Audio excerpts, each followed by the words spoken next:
Mystery Secret Searchers, Episode 30, Men Gone Mad.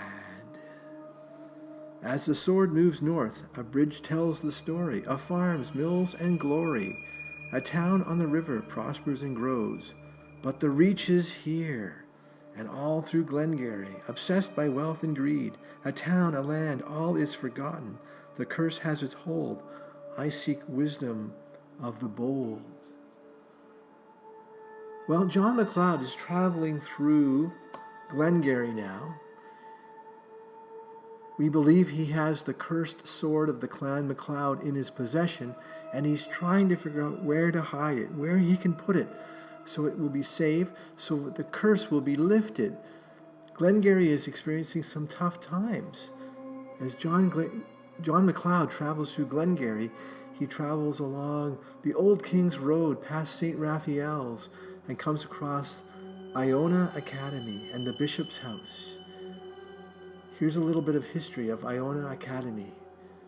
As we know, in 1802, 3 ships arrived in Lower Canada with immigrants from the north of Scotland, among them being soldiers of the Glengarry Fencibles. They were accompanied by Reverend Alexander MacDonald. That's the bishop of the Bishop's House. We know the 3 ships now. They were called the Friends, the Helen, and the Jane.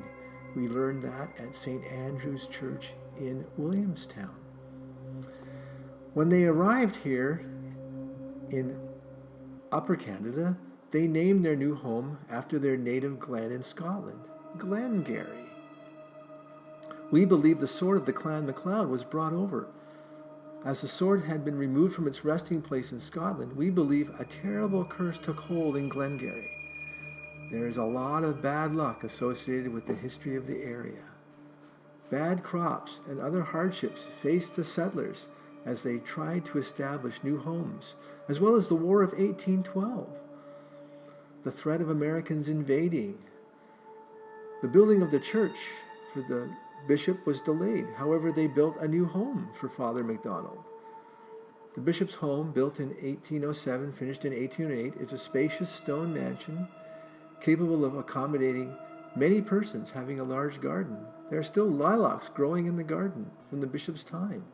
And there's also seen in the garden a sundial, where we can trace the hours in Roman numerals and the initials R.J.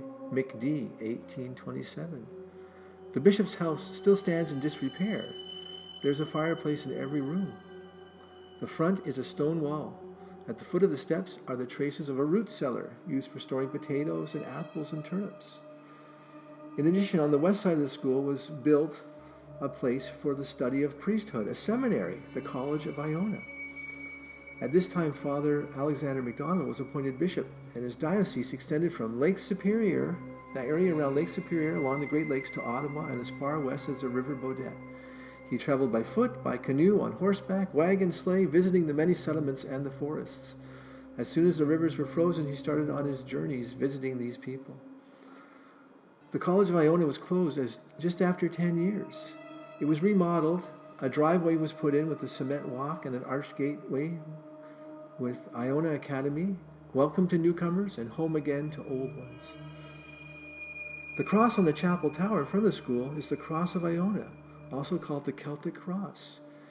It has the Celtic symbol in it, the symbol of the Triaqua. This cross is very similar in many respects to the sword of the Clan MacLeod, and we're wondering if, in fact, it was modeled after the sword. Or is the sword up there? Did John MacLeod leave the sword here? The bishop's house is now closed and boarded up, and there are attempts to renovate it and fix it up, but progress is slow. In 1973, Iona Academy was purchased, and it's now operated as Iona Roman Catholic High School. This bridge that we're looking at now is near Martinstown. You saw pictures of the Martinstown Mill. It thrived for a period of time. We heard rumors that this bridge, and the journal mentions the bridge, was maybe the location of the sword. Maybe it was hidden here for a period of time. We explored this bridge, but we could not find any evidence of the sword. It is, though, a fascinating bridge over the Raisin River and does represent part of the travels of John MacLeod through Glengarry in the 1800s. Well, We don't know what's going on with John McLeod now, although that people are starting to get very upset. People do not want to see the sword. They know now the sword is bad luck. John McLeod is still thinking about Loch Garry and the visions he had there, and trying to enlist the help of maybe supernatural functions to try to hide the sword. Iona has fallen. Reverend Alexander MacDonald eventually dies in St. Raphael as the sword passes through. Well, he gets sick in St. Raphael's. He has to be taken back to Scotland where he dies. There's a lot of bad luck. Men are starting to go a little bit crazy. We'll see a little bit more about this in the next episode. It'll be part 2 to this story. Well, we hope you're following along. I hope we enjoy what's happening. There are lots of other mysteries awaiting John McLeod. Please like, share, and subscribe to find out more.